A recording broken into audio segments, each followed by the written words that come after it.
بسم الله الرحمن الرحيم. الفصل الأول في علم الجدل.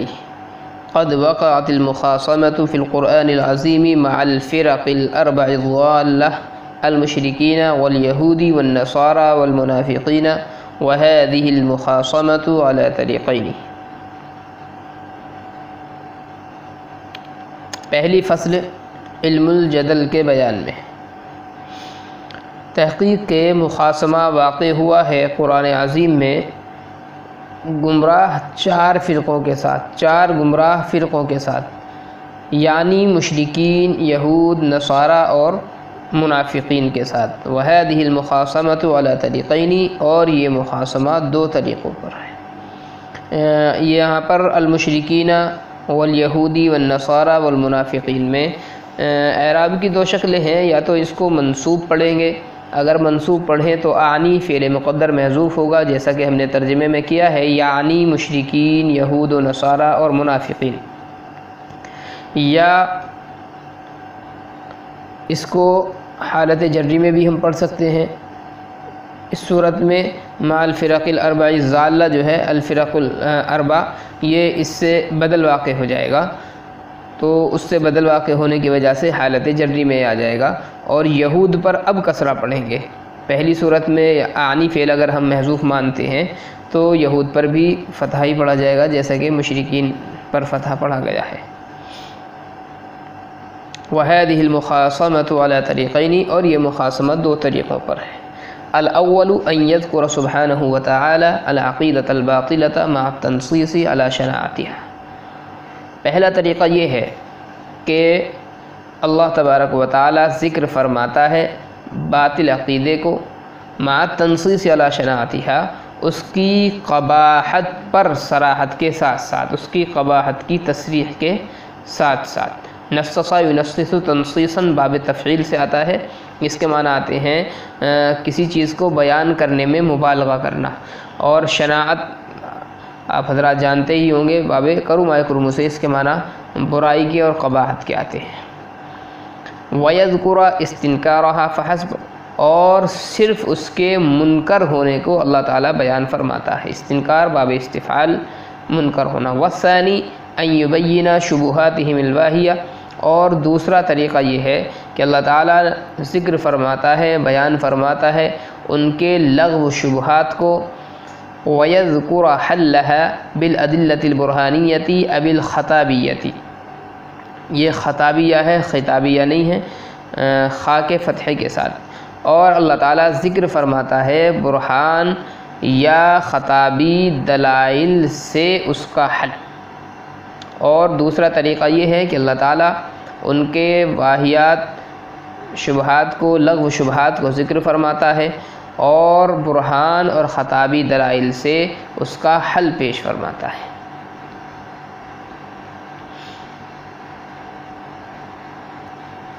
مذکورہ عبارت میں مصنف رحمۃ اللہ علیہ نے اب باضابطہ پیچھے جو بیان فرمایا تھا کہ 5 علوم اس کے اندر ذکر کیے جائیں گے، اللہ تعالیٰ نے جو قرآن کریم میں ذکر فرمائے ہیں. اب مصنف رحمۃ اللہ علیہ سب سے پہلے علم الجدل کا بیان فرمانا چاہتے ہیں. یہ علم الجدل کیا چیز ہے؟ تو سب سے پہلے تو اس چیز کو سمجھیں. ما قبل میں بھی یہ بات ضمناً حالانکہ آئی ہے. اللہ تعالیٰ نے قرآن عظیم میں بہت سے گمراہ فرقے جو ہیں، ابتداءً اللہ تعالیٰ نے ان کی گمراہیوں کا تذکرہ فرمایا، اس کا رد کیا ہے، اور ان کے جو بیہودہ سوالات ہو سکتے تھے، جو لا یعنی باتیں ان کی تھی، ان کا اللہ تعالیٰ نے تشفی بخش جواب دیا ہے. تو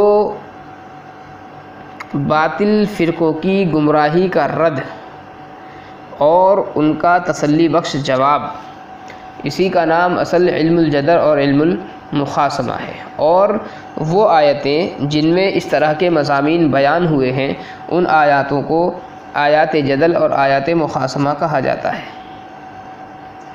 مصنف فرماتے ہیں کہ اللہ تعالیٰ نے آیات جدل میں 4 گمراہ فرقوں کا تذکرہ فرمایا ہے.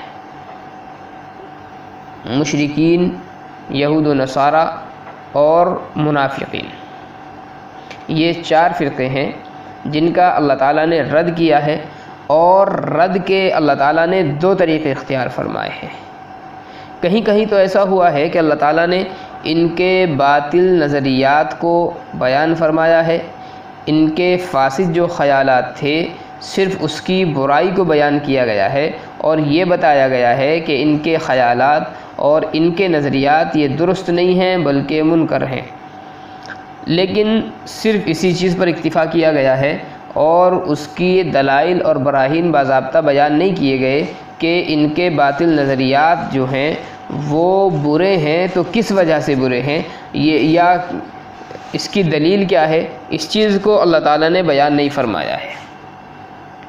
جیسے مثال کے طور پر مشرکین عرب کا ایک عقیدہ تھا، مشرکین عرب یہ مانتے تھے کہ فرشتے یہ اللہ تعالیٰ کی بیٹیاں ہیں، تو اللہ تعالیٰ نے اس کا رد کیا، اور رد کرنے کی جس آیت میں رد کیا گیا ہے آپ اس آیت کو دیکھیں۔ اللہ تعالیٰ نے فرمایا وَيَجْعَلُونَ لِلَّهِ الْبَنَاتِ، اور یہ لوگ وہ ہیں جو اللہ کے لیے بیٹیاں متعین کرتے ہیں، سبحانہ، اللہ تعالیٰ کی ذات پاک ہے، وَلَهُم مَا يَشْتَهُونَ، اور ان کے لیے وہ ہے جس کی یہ خواہش کریں۔ مطلب یہ ہے کہ یہ خود تو اپنے لیے بیٹا چاہتے ہیں اور اللہ تعالیٰ کے لیے بیٹیاں یہ مانتے ہیں، تو اللہ تعالیٰ کی ذات اس چیز سے پاک ہے۔ وَإِذَا بُشِّرَ أَحَدُهُم بِالْأُنثىٰ ظَلَّ وَجْهُهُ مُسْوَدًّا وَهُوَ كَظِيمٌ، اور جب ان میں سے کسی کو بیٹی کی خوشخبری دے دی جاتی ہے تو اس کا چہرہ سیاہ ہو جاتا ہے اور وہ کڑھنے لگتا ہے اور پھر اپنی قوم سے منہ چھپائے پھرتا ہے۔ تو یہ جو چیز بیان کی گئی ہے، قرآن کریم نے اتنا تو بتا دیا کہ اللہ کے لیے فرشتوں کے بیٹیاں ہونے کا تصور یہ بالکل غلط ہے اور یہ نظریہ فاسد ہے، لیکن اللہ تعالیٰ نے باضابطہ اس کو دلیل سے رد نہیں فرمایا بلکہ صرف اس کی قباحت بیان کر دی ہے کہ وہ چیز جس کو تم خود اپنے لیے برا سمجھتے ہو، اللہ تعالیٰ کے لیے اس چیز کا اس بات یا عقل مندی نہیں ہے۔ یا ایسے ہی نصارہ اور یہودیوں کا عقیدہ تھا کہ یہ لوگ جو ہیں حضرت عزیر علیہ السلام کو، اور نصارہ جو ہیں وہ حضرت عیسیٰ علیہ السلام کو اللہ کا بیٹا تصور کرتے تھے۔ یہودیوں کا عقیدہ یہ تھا کہ حضرت عزیر علیہ السلام یہ اللہ کے بیٹے ہیں، اور نصارہ کا عقیدہ یہ تھا کہ حضرت عیسیٰ علیہ السلام اللہ کے بیٹے ہیں۔ تو قرآن کریم نے دونوں کی عقیدے کی قباحت کو بیان کیا۔ قرآن کریم کی آیت ہے وقالت الیہود عزیر ابن اللہ وقالت النصارى المسیح ابن اللہ ذلك قولهم بافواہہم یضاہئون قول الذین کفروا من قبل قاتلهم اللہ انا یؤفکون۔ ترجمہ آیت کا دیکھیں، یہود نے کہا کہ عزیر اللہ کے بیٹے ہیں اور نصارہ نے کہا کہ مسیح اللہ کے بیٹے ہیں۔ ذلك قولهم بافواہہم، بس یہ باتیں ہیں جو اپنے منہ سے کہتے ہیں، یضاہئون قول الذین کفروا من قبل، اور یہ ان لوگوں کی طرح باتیں کرنے لگے ہیں جو ان سے پہلے کافر ہو چکے تھے۔ قاتلہم اللہ، اللہ تعالیٰ ان کو بھی غارت کرے۔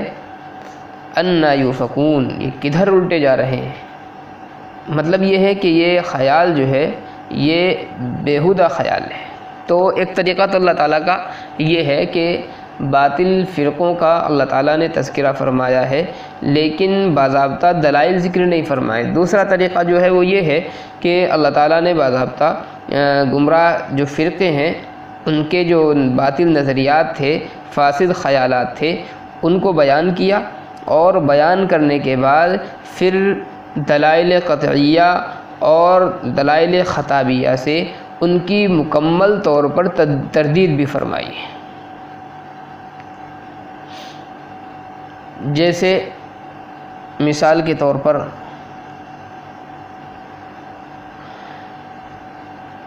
لوگوں کا یہ عقیدہ تھا کہ جنات جو ہیں یہ اللہ تعالیٰ کے شریک کار ہیں۔ اللہ تعالیٰ نے اس کا رد فرمایا وَجَعَلُوا لِلَّهِ شُرَكَاءَ الْجِنَّ وَخَلَقَهُمْ، لوگوں نے جنات کو اللہ کا شریک ٹھہرایا۔ یہ ایک نظریہ تھا ان کا، ایک فاسد خیال تھا، باطل نظریہ تھا، اس کا اللہ تعالیٰ نے ذکر فرمایا اور اس کے بعد اس کو دلیل سے رد کیا باضابطہ وَخَلَقَهُمْ، حالانکہ اللہ تعالیٰ نے خود ان کو پیدا کیا ہے۔ اب مطلب یہ ہے یہاں پر جو ہے شرک کی باضابطہ تردید کی گئی ہے کہ مشرکین جو ہیں یہ جنات کو یا کسی اور کو اللہ کا جو شریک کار ٹھہراتے ہیں، یہ نظریہ، یہ خیال بالکل بیہودہ اور فاسد ہے، اور دلیل یہ ہے کہ خود اللہ تعالیٰ نے ان کو پیدا کیا ہے، اور ظاہر بات ہے جو خود مخلوق ہو وہ خالق نہیں ہو سکتا، چونکہ مخلوق ہونا یہ خالق ہونے کے منافی ہے۔ تو یہاں پر جو ہے دلیل خطابی سے شرک کی تردید کر دی گئی۔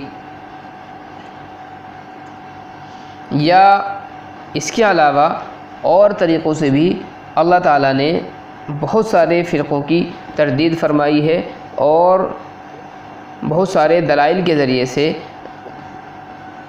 ان کے باطل نظریات کا رد کیا گیا ہے۔ جیسے مشہور آیت ہے لَوْ كَانَ فِيهِمَا آلِهَةٌ إِلَّا اللَّهُ لَفَسَدَتَا، کہ اگر آسمان و زمین میں اللہ کے علاوہ بہت سے معبود ہوتے لفسدتا، تو پھر فساد ہو جاتا۔ تو یہ بھی منطق کی ایک دلیل ہے، اور دلیل کے ذریعے سے اللہ تعالیٰ نے ثابت کیا ہے کہ صرف اللہ تعالیٰ ہی پیدا کرنے والا ہے، اللہ تعالیٰ کے علاوہ کوئی پیدا کرنے والا نہیں ہے۔ جو حضرات منطق سے واقف ہیں اور منطق کو اچھی طرح سمجھتے ہیں وہ جانتے ہیں کہ یہ قیاس استثنائی ہے، اور قیاس استثنائی کے ذریعے سے یہاں پر اللہ تعالیٰ کی وحدانیت کو ثابت کیا گیا ہے۔ اس کے علاوہ منطق کی اور بھی دلائل ہیں۔ مثال کے طور پر منطق کی ایک دلیل تسلیم آتی ہے، یا صبر اور تقسیم ایک دلیل آتی ہے، قیاس اقترانی ایک دلیل ہے۔